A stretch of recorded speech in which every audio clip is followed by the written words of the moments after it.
Hello everyone, welcome back to our channel. This is money. మేము ఒరిస్సాలో ఉన్న భువనేశ్వర్కి వెళ్ళాము. అక్కడ లింగరాజస్వామి టెంపుల్కి వెళ్ళి దర్శనం చేసుకున్నాం. ఆ టెంపుల్కి ఎలా వెళ్ళాలి, ఎక్కడ ఉండాలి, అక్కడ మొత్తం చూడవలసిన ప్రదేశాలు ఏంటి అంతా కూడా ఈ వీడియోలో మీకు చెప్పాను. లాస్ట్ వరకు చూడండి. మన తెలుగు రాష్ట్రాల నుంచి ఏ ప్రాంతం నుండి అయినా భువనేశ్వర్కి చాలా ట్రైన్లు అవైలబుల్గా ఉన్నాయి. ఆ ట్రైన్ ద్వారా మనం స్టేషన్కి చేరుకున్న తర్వాత ఇక్కడ నుండి టెంపుల్కి 5 కిలోమీటర్స్ దూరం ఉంటుంది. ఇక్కడ నుండి ట్యాక్సీ లేదా ఆటో ద్వారా మనం బయటకు వెళ్ళొచ్చు. మనం స్టేషన్ నుండి బయటకు వచ్చిన తర్వాత చూస్తున్నారు కదా, ఇక్కడ క్లాక్ రూమ్ కూడా అవైలబుల్గా ఉంటాయి. మనం ఏమన్నా లగేజ్ అది పెట్టుకొని లోకల్గా ఏమైనా చూడాల్సిన ప్లేసెస్ ఉంటే ఇక్కడ ఈ క్లాక్ రూమ్లో పెట్టుకోవచ్చు. స్టేషన్ నుండి బయటకు వచ్చిన తర్వాత స్టేషన్కి ఎగ్జాక్ట్గా ఆపోజిట్లో మో బస్ స్టాప్ అని ఒకటి ఉంటుంది. అంటే మో బస్ అంటారు దాన్ని. అది నెంబర్ 32. ఆ బస్సు ఎక్కితే కనుక మనం డైరెక్ట్గా లింగరాజస్వామి టెంపుల్ దగ్గర దిగొచ్చు. బస్కి అయితే 10 to 20 రూపీస్ ఉంటుంది ఛార్జ్. లేదంటే ఆటో కానీ క్యాబ్స్ కూడా అవైలబుల్గా ఉంటాయి. మనం ఓలా లేదా ర్యాపిడో బుక్ చేసుకుంటే బెటర్. లేదంటే మనకి తెలియని ప్లేస్ వల్ల వాళ్ళు ఎక్కువ అమౌంట్ తీసుకోవడం కూడా జరుగుతుంది. ఆటో వాళ్ళు అయితే 100 to 150 తీసుకుంటారు. క్యాబ్స్ అయితే 200 వరకు ఛార్జ్ చేస్తారు. మేము రూమ్కి వెళ్ళి ఫ్రెష్ అయిపోయి టెంపుల్కి అయితే వచ్చేస్తున్నాం. టెంపుల్ దగ్గర బయట స్టార్టింగ్ ఆవరణం అంతా కూడా ఈ విధంగా ఉంటుంది. ఒడిషా రాజధాని భువనేశ్వర్. ఈ భువనేశ్వర్లో లింగరాజస్వామి టెంపుల్ చాలా అతి ప్రాచీనమైన పురాతనమైన దేవాలయం. మనం టెంపుల్ ఆవరణలోకి అయితే స్టార్ట్ అయిపోయాం. ఇక్కడ స్టార్ట్ అయ్యేటప్పుడే మనకి కొబ్బరికాయలు అవన్నీ కూడా ఉంటాయి. అక్కడ కొబ్బరికాయ, పువ్వులు, ఇంకా కొన్ని బిల్వపత్రాలు అవన్నీ కలిపి ఒక సెట్ కింద అమ్ముతున్నారు. మీరు చూస్తున్నారు కదా, ఇవన్నీ కూడా ఒక సెట్గా పెట్టి అమ్ముతున్నారనమాట. వాళ్ళు 200 అట్లా చెప్తున్నారు. మనం బేరం ఆడితే 100, 120కి అట్లా ఇస్తారు. ఇప్పుడు మీరు చూసినట్లయితే ఇది టెంపుల్ బయట ఆవరణ అనమాట. ఇంకా లోపలైతే చాలా పెద్దగా ఉంటుంది ఆవరణ అంతా కూడాను. ఇప్పుడు మీరు చూస్తున్నది టెంపుల్కి ఒక సైడ్ మాత్రమే. ఇంకా అట్లాగే 4 పక్కల కూడా ఈ విధంగానే చాలా పెద్దగా ఆవరణ అనేది ఉంటుంది. మేము తీసుకున్న దానిలో అయితే ఇట్లా దీపం, అటుకులతో చేసిన ప్రసాదం, ఇంకా కొబ్బరికాయ, అరటిపళ్ళు, కొన్ని ఫ్లవర్స్, అగరబత్తి అవన్నీ ఇచ్చారు. దీపం తీసుకోవడం అది ఎక్స్ట్రా అంట, అందుకని 150 రూపీస్ ఏమో ఛార్జ్ చేశారు వాళ్ళు. మనం టెంపుల్ దగ్గరికి అయితే వచ్చేసాం. ఇక్కడ టెంపుల్కి లెఫ్ట్ సైడ్లో షూస్, మొబైల్ స్టాండ్ ఉంటుంది. మన మొబైల్స్, షూస్, ఇంకా ఏమైనా లగేజ్ ఉంటే అక్కడ పెట్టేసుకొని ఇక్కడ ఎంట్రన్స్ ద్వారా మనం లోపలికి వెళ్ళవచ్చు. మనం టెంపుల్కి ఎంటర్ అయ్యేటప్పుడే ఇక్కడ రాసి పెట్టారు చూడండి, ఓన్లీ హిందూస్ మాత్రమే లోపలికి ఎంటర్ అవ్వాలని చెప్పేసి రాశారు ఈ బోర్డులో. ఇక్కడ నుండి మనకి లోపలికి ఎంట్రీ ఉంటుంది. మనల్ని అంతా చెక్ చేసి మన బ్యాగ్స్ అవన్నీ చూస్తారు. లోపలికి కనీసం బిస్కెట్ ప్యాకెట్ కూడా లోపలికి తీసుకెళ్ళనివ్వరు. వాటర్ బాటిల్స్ మాత్రమే తీసుకెళ్ళవచ్చు. ఇక్కడ మీరు చూసినట్లయితే కొంతమంది పూజారులు ఉన్నారు కదా, వాళ్ళు మనల్ని అడుగుతారనమాట, మీకు ఏమైనా పూజ అది చేయాలంటే మీకు దగ్గరుండి చూపిస్తాం లోపలికి అని చెప్పేసి తీసుకువెళ్తామని అడుగుతారు. అవసరమైతే తీసుకోవచ్చు, కానీ వాళ్ళు ఎక్కువ అమౌంటే అడుగుతారని చెప్పి అంటారు. ఇప్పుడు మీరు చూస్తున్నారు కదా, టెంపుల్ యొక్క మెయిన్ ఎంట్రన్స్. ఈ విధంగా లోపలికి వచ్చిన తర్వాత అక్కడ మీకు కనిపిస్తున్న స్తంభం ఉంది కదా, ఆ స్తంభం దగ్గర పట్టుకొని మనం గట్టిగా పట్టుకొని ఉండడం వల్ల మన లోపల ఉన్న రోగాలన్నీ పోతాయని చెప్పేసి అక్కడ చెప్తారు. ముందుగా అక్కడ స్టార్టింగ్లోనే ఒక వినాయకుడు, స్వయంభూగా వెలిసిన వినాయకుడు ఉంటారు. ఆయన్ని దర్శనం చేసుకున్న తర్వాత ఆ స్తంభాన్ని పట్టుకొని అలా మనం ముందుకు వెళ్తాం. మనకి ఇక్కడ లోపలికి వెళ్ళడానికి ఫోన్ అనేది అలో లేదు. అందుకని నేను మరొక సైడ్ నుంచి మీకు లోపల టెంపుల్ చాలా వరకు చూపించడానికైతే ప్రయత్నిస్తాను. మనం టెంపుల్ రైట్ సైడ్ నుంచి కొంచెం ముందుకు వెళ్తే అక్కడ ఒక స్టాండ్ లాంటిది ఉంటుంది. అందరూ కూడా ఫొటోస్, వీడియోస్ అక్కడ నుండే తీసుకుంటున్నారు. నేను అక్కడ నుండి మీకు తీసి మొత్తం లోపల ఉన్న విశేషాలన్నీ కూడా ఒక్కొక్కటిగా మీకు చెప్తాను. ఇప్పుడు మీరు చూస్తున్నది ఆలయం గోపురానికి పైన ఉన్న జెండా అనమాట. ఈ జెండాని ప్రతిరోజు కూడా ఈవినింగ్ 5 to 6 మధ్యలో జెండాని మార్చడం అనేది జరుగుతుంది. ఈ భువనేశ్వర్లో ఉన్న లింగరాజస్వామి శివ విష్ణువుల ఏకరూపమై ఉంటారనమాట. అందుకనే దీన్ని హరిహర స్వరూపం అని కూడా అంటారు. ఇక్కడ స్వామి స్వయంభూగా లింగంగా కొలువై ఉంటారు.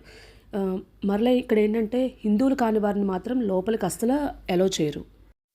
మెయిన్ ఉన్న స్వామి యొక్క గోపురం అయితే దాదాపుగా 180 అడుగులు ఎత్తైన శిఖరం ఉంటుంది. అలాగే ఇక్కడ 150కి పైగా చిన్న చిన్న ఉపాలయాలు ఉంటాయన్నమాట. మొత్తం మన ఇండియాలో ఏవైతే దేవుళ్ళు ఉన్నారో అన్ని దేవుళ్ళకి సంబంధించిన ఆలయాలన్నీ కూడా లోపల ఒక్కొక్కటి చిన్నగా చాలా ఉంటాయన్నమాట. దాదాపుగా 150 పైనే ఉంటాయి. వాటన్నిటిని మనం ఒక్కొక్కటి దర్శనం చేసుకుని ముందుకు వెళ్ళడానికి దాదాపుగా మనకి 3 to 4 అవర్స్ టైం అయితే పడుతుంది. ప్రతి ఉపాలయంలో ఒక్కొక్క పూజారి ఉండి పూజా కార్యక్రమాలు అనేది నిర్వహిస్తూ ఉంటారు. మనం ఆలయం ముందు నుంచి రైట్ సైడ్కి వస్తే ఆలయానికి మరొక వైపుకైతే వచ్చాము. ఇక్కడ ఆ రోడ్ అంతా కూడా ఈ విధంగా ఉంటుంది. ఆటో స్టాండ్స్ అవన్నీ ఉంటాయి. ఇక్కడ వీటిని దాటుకొని మనం ముందుకు వెళ్తే టెంపుల్ అంతా కూడా వ్యూ చాలా చక్కగా కనిపిస్తుంది. ఈ ఆలయం మెయిన్ శిఖరం అనేది 180 అడుగులు ఉండేసరికి మనం ఎక్కడి నుంచి చూసినా ఆ జెండా అనేది మనకి కనిపిస్తూనే ఉంటుంది. భువనేశ్వర్ని ఆలయ నగరంగా కూడా పిలుస్తారు. ఎందుకంటే ఒక చిన్న మలుపు తిరిగిన ఒక చిన్న రోడ్డు వైపుకి వచ్చినా సరే ఒక టెంపుల్ కనిపిస్తుంది. మీరు చూసినట్లయితే మనం ఇట్లా ముందుకు వస్తూ ఉంటే ఇక్కడ చిన్న ఆలయాలన్నీ చాలా కనిపిస్తూ ఉంటాయి. ఇలాంటి ఆలయాలు మొత్తం భువనేశ్వర్లో దగ్గర 700 నుంచి 800 ఆలయాలు ఉంటాయంట. అందుకే దీన్ని ఆలయ నగరంగా పిలుస్తారంట. మీరు ఇక్కడ చూసినట్లయితే చిన్న మెట్లు కనిపిస్తాయి కదా, ఈ మెట్లెక్కి మనం పైకి వెళ్తే అక్కడ మొత్తం మనకి టెంపుల్ లోపల ఉన్న చిన్న ఉపాలయాలన్నీ కూడా కనిపిస్తాయి. టూరిస్టులు అందరూ వాళ్ళ ఫొటోస్ తీసుకోవాలన్నా వీడియోస్ తీసుకోవాలన్నా ఇక్కడికే వచ్చి తీసుకుంటారు. మీరు ఇక్కడ నుంచి చూస్తే చూడండి, మొత్తం టెంపుల్ అంతా కూడా కనిపిస్తుంది. ఇదే మెయిన్ శిఖరం అన్నమాట. అన్నిట్లో కల్లా అతి పెద్దదైన 180 అడుగుల ఎత్తైన ఈ శిఖరంలోనే లింగరాజస్వామి ఉంటారు. మిగతా అన్ని చిన్నవన్నీ కూడా ఉపాలయాలన్నమాట. మన భారతదేశంలో ఉన్న అన్ని దేవుళ్ళు, అన్ని శివలింగాలు కూడా ఇక్కడ ప్రతిష్ఠించబడ్డాయి. ఈ టెంపుల్కి లింగరాజస్వామి అని ఎందుకు అంటారంటే ఇక్కడ శివలింగం, విష్ణుమూర్తి రెండూ కలిసిన హరిహర స్వరూపంలో ఉండడం వల్ల దీనికి లింగరాజస్వామి అని అంటారు. ఈ భువనేశ్వర్ని టెంపుల్ సిటీ ఆఫ్ ఇండియాగా కూడా పిలుస్తారు. ఎందుకంటే ఇక్కడ దాదాపుగా మొత్తం ఈ సిటీ అంతా కూడా 800 ఆలయాలు ఉన్నాయి అంటే ఎంత విశేషమో కదా. ఈ ఆలయం లోపల మొత్తం ఒక 150 దాకా ఉపాలయాలు ఉన్నాయన్నాం కదా. అవి ఏంటంటే శివుడు పార్వతికి సంబంధించినవి అనమాట. అంటే జ్యోతిర్లింగాలు, శక్తిపీఠాలు అలాంటివన్నీ కూడా ఉపాలయాలు చాలా ఉంటాయి. దగ్గర 150 ఆలయాలు ఉంటాయి అన్నమాట. ప్రతి ఆలయానికి కూడా ఒక పూజారి ఉండి ఆ పూజా కార్యక్రమాలు అనేది నిర్వహిస్తాడు. ఫస్ట్ మనకి స్టార్టింగ్లో గణేష్ ఆలయం ఉంటుంది. తర్వాత విష్ణు ఆలయం, సూర్యుని ఆలయం, లక్ష్మీదేవి ఆలయం, శనిదేవుని ఆలయం, ఇంకా నవగ్రహ ఆలయాలు, వారాహి ఆలయం, మహాదేవాలయం, హనుమాన్ ఆలయం, కార్తీక ఆలయం, ఇంకా బ్రహ్మ ఆలయం, నరసింహస్వామి ఆలయం, ఇలా ఒకటి కాదనమాట, చాలా ఉపాలయాలు అనేవి ఉంటాయి. ఇక్కడ ఏంటంటే శక్తి దేవతలైనటువంటి వారాహి, కాళికాదేవి, దుర్గా, లక్ష్మి, సరస్వతి, త్రిపుర సుందరి మొదలైన వారి ఆలయాలు ఉంటాయి. అలాగే ప్రధాన దైవం శివుడు లింగ రూపంలో ఉంటారనమాట. తర్వాత విష్ణు రూపాలు విష్ణువు, నరసింహస్వామి, ఇలాగా విష్ణువు సంబంధించినవి, శివునికి సంబంధించినవి ఉండడం వల్ల హరిహర క్షేత్రంగా పిలుస్తారు. మన భారతదేశంలో ఏవైతే జ్యోతిర్లింగాలు ఉన్నాయో అవన్నీ ఇక్కడ ప్రతిష్ఠించారు. అలాగే కేదార్నాథ్, బద్రీనాథ్, పూరి జగన్నాథ స్వామి ఆలయం అన్నీ కూడా ఇక్కడ ఉన్నాయన్నమాట. ఇప్పుడు మీరు చూస్తున్నది ఈ ఆలయంలో ఉన్నటువంటి కోనేరు. ఈ ఆలయం మొత్తం చుట్టూతా చూస్తూ ఈ ఆలయ విశిష్టత ఇంకా తెలుసుకుందాం. చూస్తున్నారు కదా, ఇక్కడ కోనేరులో స్నానాలు అవి అయితే చేయరు, కానీ ఊరికే వెళ్ళి ఆ నీళ్లను నెత్తి మీద చల్లుకొని మళ్ళీ వచ్చేస్తూ ఉంటారు. ఈ ఆలయంలో ఉన్నటువంటి మెయిన్ గోపురం, ప్రధాన గోపురం ఏదైతే ఉందో అది దాదాపుగా 180 అడుగుల ఎత్తులో ఉంటుంది. ఆ ఆలయంకి ప్రతిరోజు కూడా సాయంత్రం 5 గంటలకు ఎక్కి ఆ జెండాను అయితే మారుస్తారంట. అంత పెద్ద గోపురం ఎక్కి జెండాను మార్చడం అంటే ఎంత విశేషమైనదో చూడండి. ఇక్కడ మెయిన్ గర్భాలయంలో ఉన్న శివలింగం 8 అడుగుల వ్యాసంతో ఉండి నేల నుండి 8 అంగుళాల ఎత్తులో ఉంటుందన్నమాట. ఇది స్వయంభూగా తనంతట తానే ఉద్భవించిన లింగం అన్నమాట. మనకు మామూలుగా శివుని ఆలయాల్లో ఏంటంటే సాధారణంగా త్రిశూలం ఉంటుంది, కానీ ఇక్కడ ధ్వజస్తంభంపై విష్ణువు యొక్క చిహ్నం అంటే చక్రం ఉంటుంది కదా, అది మరియు శివుని చిహ్నం కలిసి ఉంటాయి. పూజలో కూడా బిల్వపత్రాలతో పాటు తులసి దళాలను కూడా వేసి పూజ అనేది చేస్తారు. చాలా చోట్ల స్వామిని దర్శించుకోవాలంటే వేరే ఇప్పుడు తిరుపతి అట్లా స్పెషల్ దర్శనాలు అనేవి ఉంటాయి. స్పెషల్ టికెట్స్ అంటే 100, 150 అట్లా. ఇక్కడ స్పెషల్ దర్శనం అంటూ ఏముండదు, అందరూ ఒకటే లైన్లో వెళ్తారు.